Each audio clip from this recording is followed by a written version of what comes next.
আসসালামু আলাইকুম।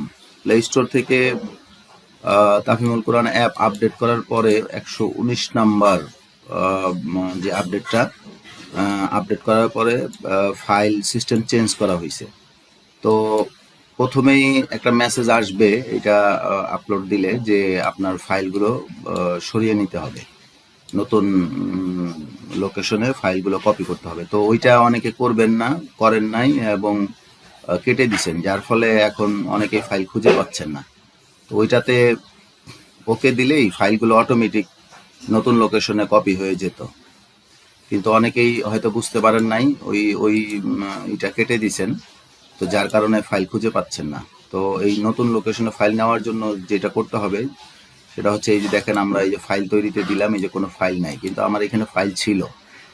তো আমরা এই ফাইলটা কিভাবে আনতে পারবো সেটা হচ্ছে যে, এই প্রথমেই দেখেন এই যে ড্রয়ার, এখানে এই যে ওয়ানের উপরে ক্লিক করলে, এই যে হোম স্ক্রিনের এই যে ওয়ানের উপরে ক্লিক করলেও ড্রয়ারটা আসবে, আবার এইখানে ক্লিক করলেও ড্রয়ারটা আসবে। এই ড্রয়ারটার ক্ষেত্রে আসার পরে এখন এইখানে ফাইল সিস্টেম সেটআপ দেখেন, এই যে ফাইল সিস্টেম সেটআপ, এরপরে এই যে ইম্পোর্ট ফাইলস ক্রিয়েটেড বিফোর জানুয়ারি, মাঝখানেরটা দিবেন, ইম্পোর্ট ফাইলস ক্রিয়েটেড বিফোর জানুয়ারি 2024, এই মাঝখানেরটা দিবেন। ক্লিক করার পরে এরপরে আবার দিবেন ইম্পোর্ট ওল্ড ফাইলস। এই যে এখানে ভিডিওতে ক্লিক করলে কিভাবে করবেন এই ইম্পোর্ট ফাইলস সে সম্বন্ধে বিস্তারিত বলা আছে ভিডিওতে। ইম্পোর্ট ওল্ড ফাইলস, তারপর হচ্ছে এরপরে আবার ইম্পোর্ট ওল্ডস। এই যে দেখেন এখানে ডন্ট শো এগেইন লেখা আছে, এই ডন্ট শো এগেইনটা অনেকে ক্লিক করে দেয়, যার ফলে আর তাকে এই জিনিসটা দেখায় না। তো যাই হোক, এই ইম্পোর্ট ওল্ডস এর উপরে ক্লিক করবেন আবার, করার পরে এই যে দেখেন ফাইল, পুরোনো ফাইল আসা শুরু হয়েছে।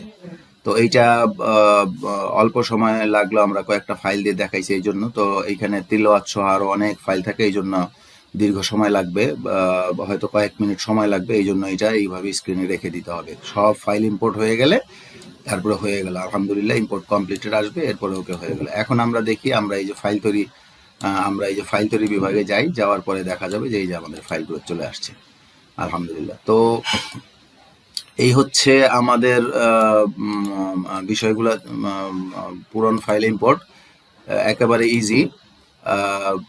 এই ড্রয়ারে যেতে হবে, তারপরে ফাইল সিস্টেম সেটআপ, তারপরে এই যে মাঝখানেরটা, তারপরে হচ্ছে ইম্পোর্ট ওল্ড ফাইলস, তারপরে ইম্পোর্ট ওল্ডস, তারপরে ওকে এখানে রেখে দিতে হবে, তো এসে যাবে। তো এখন এই ছিল এতটুকুই আজকের বিষয়।